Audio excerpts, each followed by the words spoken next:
Why do so many Filipino workers go back home with less money than they started with?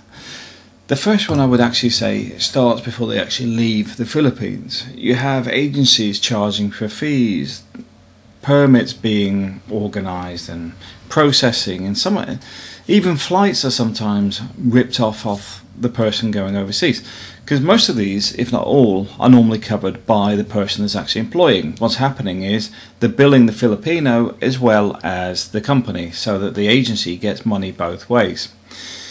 The other side of this being is people take out loans for stuff that they don't actually need, because they're thinking, oh, I'm going overseas anyway, I'm going to be making more money, so maybe we'll get a new TV because I can send my first month's paycheck, this sort of stuff. So before they even leave the Philippines, they have this debt that's already built up, because they have all these people to pay. They've got the agency to pay, they've got the stuff on utang, utang is on credit. And the reality is they haven't earned a single thing yet, and they're gaining interest on all this stuff that they haven't actually paid a single centavo on. Once overseas, they start the bling aspect of life. They want to buy status symbols that have zero value in real money and are just things for showing other people on Facebook. I've got a new Samsung phone, I've got new shoes, I've got a new shopping, handbag or whatever it is. The reality is it's frivolous, it's wasting money like no tomorrow, but it's a sign of status that may be very far from the truth, because it's wasting money that they don't have. It's not having a lot of income here. These are disposable assets, you can afford it. The reality is most people cannot afford these frivolous expenses, but also it gets on to the next problem, becoming the family ATM. Because let's be honest here, you're on there, on your Facebook, on your Twitter, whatever, showing you've got a new phone, got this, got that, and the family are going, oh, you got so much money, you can put my kids through education. Remember that debt of gratitude.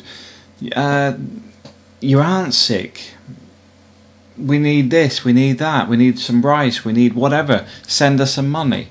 That is the next thing, the family ATM. They just keep the money coming, because they never turn around and say, well, that's enough. They'll just want a set amount every month, then they'll try and increase it with, oh, there's a family emergency, can you send us more this month? Very, very common, and it means that the person that's actually the OFW overseas is not seeing most of their salary by the time they've got all these people feeding off them financially. Those accumulated debts that you had before you left the Philippines, paying them off, you're looking at least 3 months of your salary completely. That's if you focused on just getting rid of all those debts over the next year. So 3 months of your 1 year contract or whatever is actually paying off these debts, and that's if you bother to do that, because most Filipinos don't. They actually end up with more debts. Which gets us onto the unproductive assets, because maybe you've got a job that is going to be in about 15 years because you've got a good employer, a good contract, etc. So you buy a house and lot or some other frivolous expense that is overvalued to begin with. From my own experience in the Philippines, I cannot value some of these houses and lots at the figures they come out with. But it's a seller's market in that sense, from a, from a developer's point of view. Because they just keep building and building, because they're making a fortune. But you are getting a mortgage on a house that is not worth what you paid for it, is higher than you can get a return on the actual rentals most of the time. So you can't even cover your own mortgage by renting it out because you're overseas anyway. But you often already had a house anyway within the family. There is no value in this type of asset at all, because all you're doing is the little bit of money you've got left with after all these other debts is being absorbed by a property that has no real value. It's less than you're actually paying for it, which means that the developer's doing fine. He's charging you a mortgage, he's charging you interest, etc., etc. And you're thinking short term, which is, oh, it's only 6,000 a month, it's only 4,000 a month, 8,000, 10,000. Doesn't really matter. The fact is, the house isn't worth it. And that's why you need to change the way you think about these things.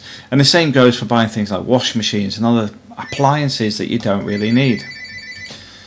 Understanding the real value of money is the problem. When I see OFWs go home, they take everybody out for lunch, they take people out to buy clothes, whatever.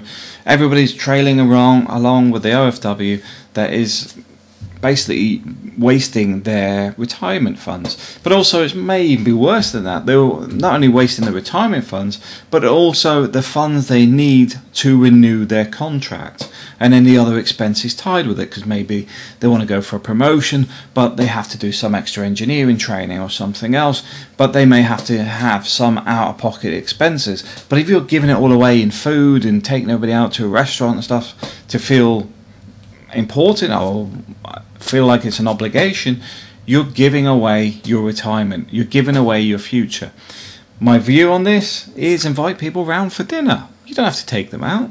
It's a lot cheaper, and that's what normal people do in the Western mindset. The Chinese are quite thrifty on similar ways. They don't splurge every time they go home, but you will find it's not just the Philippines where they'll over excessively spend, because it often happens in places like India as well, which is why this is a mindset that is often coming from people from poorer backgrounds and poorer education, because you have to change the way you see things. Because if you keep spending everything you've got, you have nothing for retirement, and reliance on others to carry you through your retirement, which is a system that exists in the Philippines, you're only carrying on that debt, because that debt of gratitude is just going to continually cycle. In the West, I've never seen anybody do that. As a father, I want my kids to have no debt of gratitude to me whatsoever. I want my kids to be able to go about their lives without having to worry about their parents. And I think that is where some of the mindset has to change. But also, it comes from realizing that you need to learn the word no. When family want money for XYZ, no, I don't have it spare. But also, when you're getting a new handbag, a new pair of trainers and stuff, you don't need to post it on Facebook. You don't need to put it in Twitter.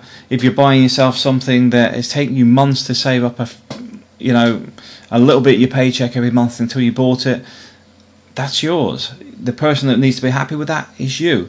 You do not need to get other members of your family going, they've got money to spend, so let's go and ask them for money. It's not their money, it's your money. But you need to be a stronger person to say no. As you've no doubt guessed, it all comes down to the financial ability of the person. You need to understand that you need to start having savings, putting a percentage of your income away every single month for your entire life. I do it, and everybody I know that's successful generally does it. And what you do is you build up a nest egg in different forms. You can have an emergency fund, so you're not going to the pawn shop to pawn off your goods and have interest against them because somebody's ill or something. You actually have some money there. But also, you don't need to help every member of your family. You're not the Messiah. But you also have to realize you need to be putting savings away for your retirement. Most of these problems come from the fact that people do not think ahead. And my best advice is, go and research it, go and look at it, start to get your head around what other people do so that they become successful, they build up their retirement plans, they invest in the right things if investing, and they're looking to actually make an environment where they can say, right, I'm stopping my overseas work, I can go home knowing I never have to work again. Thanks for watching.